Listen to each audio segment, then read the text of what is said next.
Now we are going to go into a panel discussion where we'll be talking about transformative pathways in packaging for a circular tomorrow. So the packaging revolution. Please welcome our panelists to the stage. Chief Executive Officer at Polyco, Patricia Pillay is coming up. We've got Roan Snyman, expert analyst at Circular Economy, SA Plastics, Pact, GreenCape. And CEO at Wakanda Food Accelerator, Miles Kubheka. Round of applause.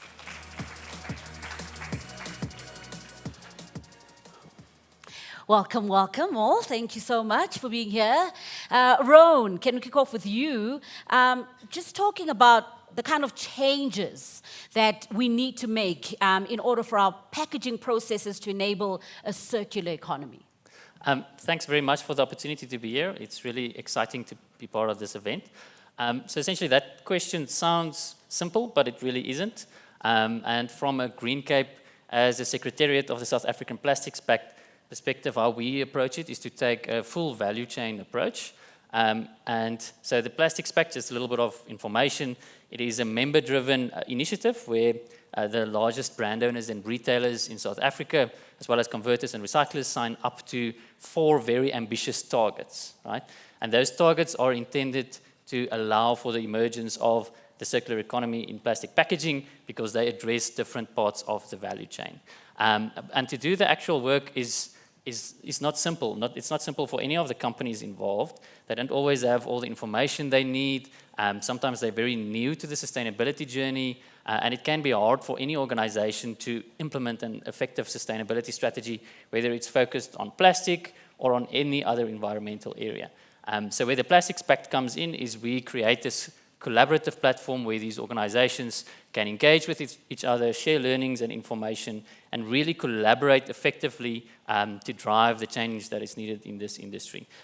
So just to get back to your questions, so from our perspective, there's 4 key things that organizations can do that will contribute towards the emergence of a circular economy for plastic packaging.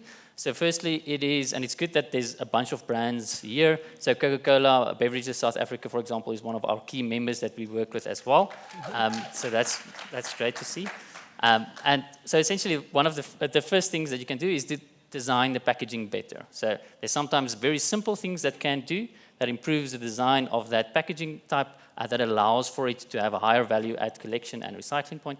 Then the second part is to eliminate problematic items. So quite often there are certain plastic types or certain types of labels or things like that that cause a problem for the recycling of other materials, or they end up in the environment because of their small size or the type of material that they have. They just don't have any value for collection. So that's the key part, is to eliminate those items and replace them with suitable alternatives.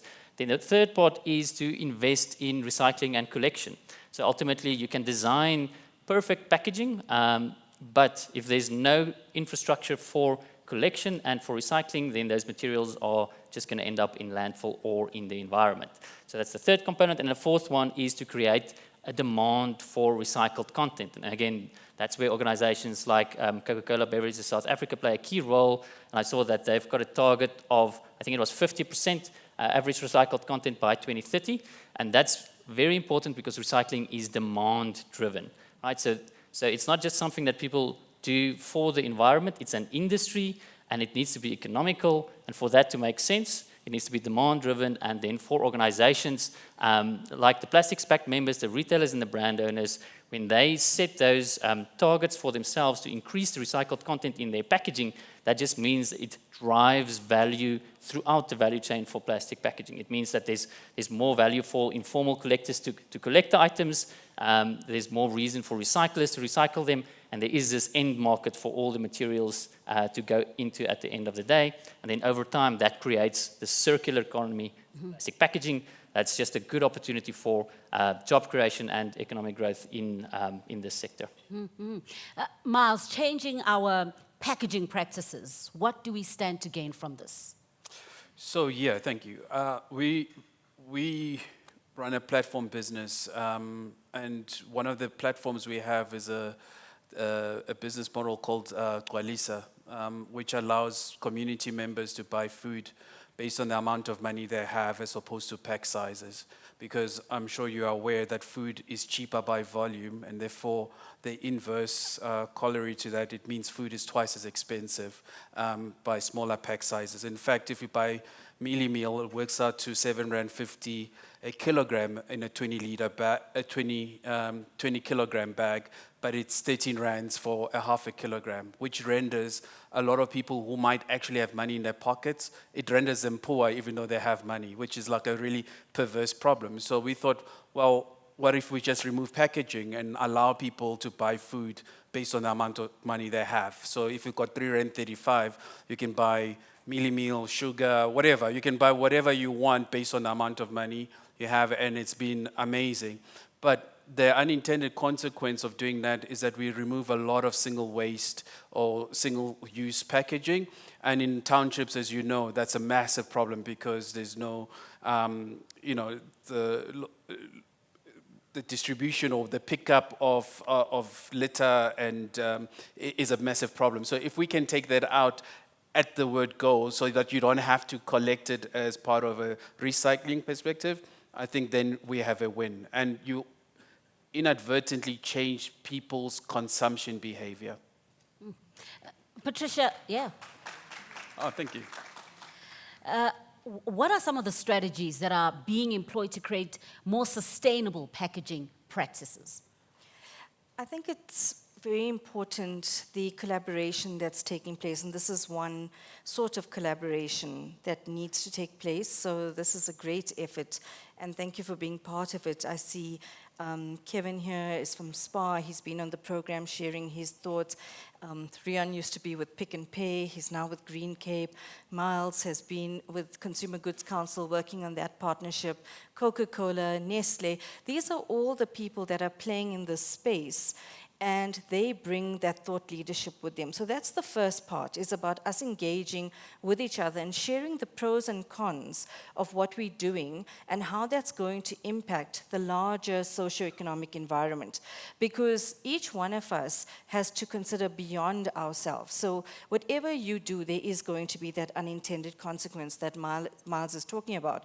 We've all been through COVID, for example, so we also need to understand that packaging serves a purpose in terms of your health requirements, in terms of making sure that we can transport goods in a safe and hygienic way as well. So there's that. But there's also the price of goods that we need to take into account. So what we've done is we've looked at design for recycling guidelines, working with SAPRO, and they have an application and it's live that anyone can go onto, and you can then put in your products that you want to put out into shelf, and then they can give you specifications and ideas as to how you can produce a product that is able to be more efficient in terms of recyclability, in terms of your costs as a business. We're all in the business of business, so that is important for us as well, and that can't change overnight. But also then the end product that reaches the consumer and how they can better recycle that. So on-pack recycling, labeling, etc. So that for me is important, the education to the consumer, the education to the business in terms of how they design, but also the collaborative efforts that we're making to talk about what is best and the overall socioeconomic impact. Roan, can you tell us other innovative packaging practices that are taking place in your sector? I think I can first just touch on what Patricia just mentioned on the tool, the SAPRO design for recyclability tool, which there's quite often we look for innovations to solve sustainability issues, but that doesn't necessarily just need to be a technological innovation or just this new type of packaging that's been invented that solves our problems for us. Sometimes innovations come in different forms, and this type of tool is a good example of all the information is already available for organizations in different documents or on websites or by engaging with different organizations. But bringing all this information together on a platform where packaging designers or buyers or commercial teams can quickly and easily access the information they need to make the best decisions possible for those packaging types, that's a great innovation that wasn't available previously. So it's just information available quickly and easily exactly when the decision makers need it. I think that's a great innovation. But then, of course, in terms of different packaging types, there are many different innovations that are happening now that is going to make a big difference in the future. So what we do from a plastics pact perspective is, obviously, many of these solutions come from Europe and come from international countries.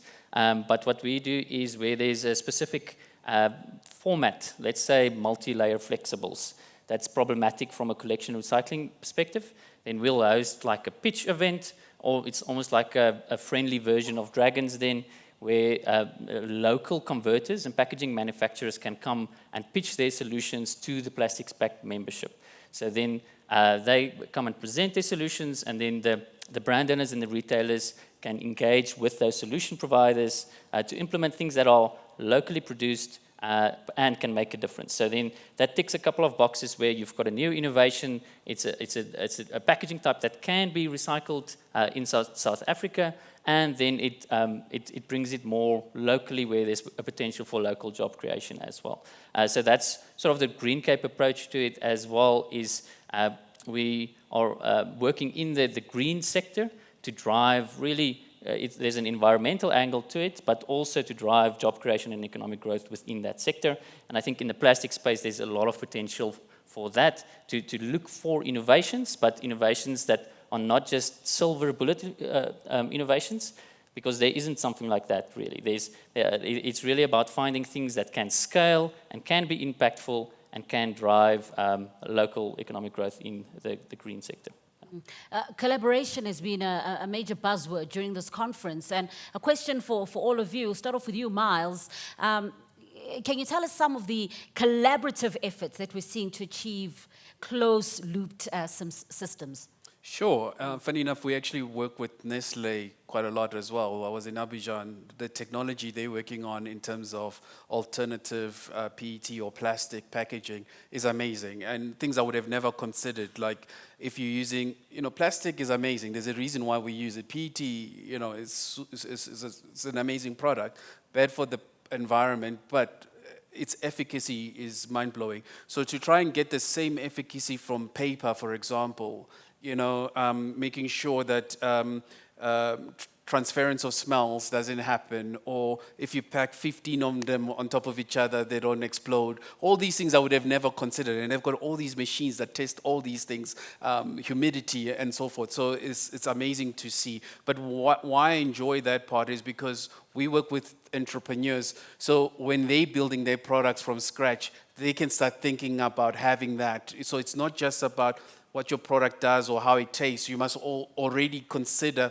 what it's going to be encapsulated in. The other really cool stuff we're working on, we're working with, for example, Adcock. We take all the drips, previously used drips from hospitals. We make school shoes out of them. It's super cool, and they don't need polish. They're always shiny. So we take all those old drips and we make school shoes out of them. And then we've got a product that we call Polyal, where we take the stuff inside those old milk cartons. They've got a metal layer inside. We take that and it creates pallets, and we make those pallets into surface tops for our gwalisas. So every part of a gwalisa, the container itself, the stuff we sell, everything is a closed loop cycle in terms of considering how you can be planet positive. Wow, love that. Roan? I'm on the same question. So in terms of collaboration, so of course the South African Plastics Pact is a collaborative initiative. Yes. And just to link back to what Kevin mentioned earlier, that we always talk about collaboration when it comes to sustainability. It's very easy to talk about it, but it's hard to collaborate effectively in practice, and especially when it's competitors, different retailers and brand owners. But that's where collaborative initiatives like the Plastics Pact, but also organizations like Polyco from an EPR perspective, it's really a collaboration. It's a large number of different types of organizations with different interests that do compete with each other, but that also have an interest in working together to solve this type of problem. So from a Plastics Pact side, we try and to frame it as a pre-competitive space. We're really there to learn from each other. There's some companies that are far along on the journey that have been working on sustainability for a very long time. And then there are other companies that are only starting off on this journey. And that's great because we want these companies who are starting off to engage, and then they can potentially learn from the others that have been doing it for a very long time. And then they can learn and move very rapidly, much quicker than the others have, because the other companies have gone through all the difficult parts already. So collaboration, the only way to solve this problem is through collaboration, but it needs to be impactful. It shouldn't just be talking about talking. You know, it should be really collaboration that makes a difference on the ground. Yeah. I think for me, we must remember that there's an entire value chain that we need to look at. And when you look at this value chain, it starts with your household and what are you doing in your household. So our programs start off at schools. We educate young people so they can come home and educate you. And then we take that further, and then we create videos with them, and it's also been aired on TV as well. They then educate you how to recycle at work as well, because that's where really it starts. But then there's the informal waste reclaimers who come around and annoy some of you, but there's a waste economy at play, and a broader waste economy. And when you talk about simplification in terms of your labeling on your bottles and on your packaging, that's where it comes into play. They also need to be educated in terms of what to do with that material that they're picking up, and also to realize that there's value in all waste, because you do see people who are picking up the waste that would give them more value, because they're carrying things a long way and they want, obviously, the best return. So we're trying to create at Polyco, through the funding of our members, a lot of you who are sitting here, through your EPR fees, to make sure that they're working with dignity, they're working with proper trolleys that they can collect, but also with hubs closer to them, so they're not walking for miles, and Miles helps us with that. And these trolleys are amazing because it allows them to contain their waste, not fall off, and it's safer for them as well, but we also help them with care packs. We make sure also through the EPR fees, we have to pay them a stipend or a top-up fee, and we're doing that with the PRO Alliance, not only with myself as Polyco, with the other PROs as well that are registered legally. But then it goes further to the buyback centers. From the buyback centers, we move to the recyclers, and every single part of this value chain needs to work together. So we go to the part of it, which is the municipality, and we cannot leave them out. So we work closely with SALGA as well in terms of also training them. And I just want to say, there is no stupid question. I can tell you, I have been to Plastic SA's training with Annabi. Those of you in the industry will know Annabi. She's an absolute whiz at this. And I still don't understand, even as the CEO of Polyco, every plastic type, every type of technology. There's new things coming up all the time. And Sanele, who will talk to you afterwards, he's got these amazing young people that have come up with all these innovative ideas. But ask the questions. We still get calls from people who ask us about their own materials that they're producing. Can I recycle this? Is this PET? Is this polystyrene? And a quick one, for example, is the color of your bottles. Clear is better. If you can make clear packaging, it's better for you. So these are the little examples. Education is important. Just get educated. There's all these apps that you can use. What are you hoping the packaging sector will look like in 10 years' time? For me, the packaging sector is not going anywhere. I think let's not kid ourselves about that.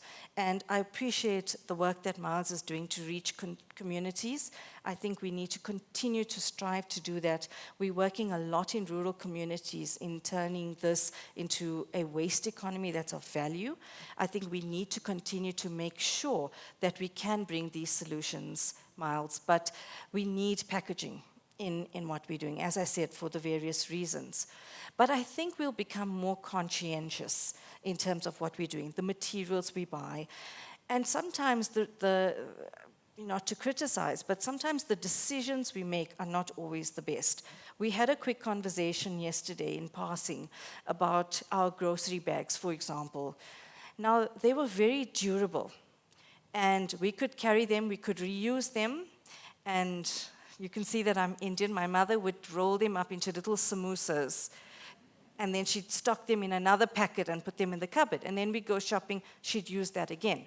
These days, because we're trying to meet government regulations, and we're putting recycled content, we're trying to do all these wonderful things. You use them once, even while you're carrying the goods, they break. And that's not what we want to see. We want to see people designing for purpose. We want to see them designing for cost. We want to see them designing with the end market, but sustainability in mind. So that for me is that we will be working together, more innovative ideas coming through, and how we can impact the bigger environmental issues. Also take into account your carbon footprint as well. Roan, share with us what you're hoping the packaging sector looks like in 10 years' time and what we need to do to get there. It's a good question. 10 years feel like a very long time from now, but we know that it will go by very quickly. But my hope is that the work that we're all doing, different organizations and different companies and everybody that's involved, is really impactful, that we don't need to have the same conversations again that we are having now. So sometimes solutions are seen as solutions and are implemented, but they cause extra impacts in the future. Then we have to get together again and try and solve those issues. My hope is that all the work that we're doing is really impactful and that we can move forward towards solving some of the other issues that South Africa is facing. But also there's, like from a packaging perspective, I hope that EPR is implemented and works very effectively. So South Africa now has a good regulatory basis for driving higher investments within the collection and recycling sector. And that allows for the private sector, the brands and the retailers and the converters for their work to be more effective. So the work that they're doing in design and eliminating problematic items and labels and what have you can be much more effective if there is a well-functioning recycling sector. So I'm hoping that in 10 years' time, there's big investments that are driven by organizations like Polyco into that sector with the producers, just so that it makes a significant difference in the future and creates economic opportunities as well. So we're not really, like as Patricia mentioned, like packaging and plastic play a very key role in our economy, but there's obviously problems associated with it. And there's interventions we can implement that can address those problematic items while still leading to future economic opportunities for everybody involved. And then just my last comment is around the Global Plastics Treaty. So there's currently negotiations underway. The next round is in April in Canada, where there's negotiations about a Global Plastics Treaty. And my hope is that in 10 years' time that the treaty is ambitious enough, but also relatable to the South African context too, so that it makes sense within our situation and it contributes to the objectives that we're working towards. Well, thank you so much, Roan. Miles? Yeah, I think my biggest wish is that the work or the solutions are not just at the top of the pyramid doing the cool and sexy stuff that I personally believe has very minimal impact, whereas if you do really substantive stuff at the base or of the pyramid, I think the multiplier impact is huge, right? And I think I wouldn't have known this. It's just in my lived experience, I was at the Gwalisa that one day, and this mama is taking too long to buy. I'm like, we don't sell that many SKUs, right? So like, why is she taking so long to buy? So I come around and I thought maybe she didn't have enough money. So you see what I did there? She says, no, Mtanam, I've got enough money. So I'm like, how can I help, ma? She says, no, the whole week load shedding has been happening at 6. I arrive from work at 5:15. And for the last 4 days, everybody in my family has been eating pap and eggs. We buy the maize meal here and the eggs here. But she wanted to cook something healthy on that particular day. And there was no world of mine where I would have known that people's nutritional content is dependent on electricity and load shedding. There's just no version of me that would have known this. But because of finding this out, that led us to increasing the solar panels that Gwalisa has, because we run on solar. We increase the amount of panels. Now we reticulate electricity to the 15 homes around us so people can cook the more nutritious food. And thank you. And I say this to say that people already have solutions on the ground, or the people who are impacted by the problem often already have the solutions. And I think it takes a lot of humility to shut up and just watch a community or the end user utilizing the product in the way that they normally do. Love it. That's how we wrap up this panel discussion. Miles, Roan, Patricia, thank you so much. Round of applause, ladies and gentlemen. Thank you. That was awesome. Thank you.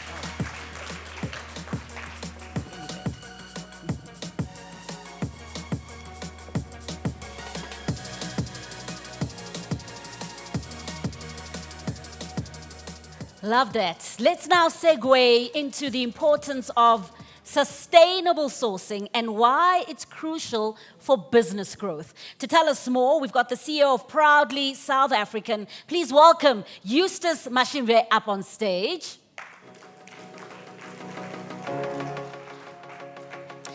And Eustace is joined by Sanele Zulu, the CEO and co-founder of Green Youth Network.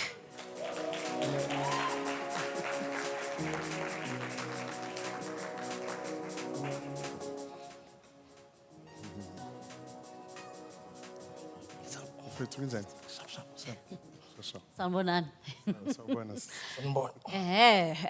Eustace, how does sustain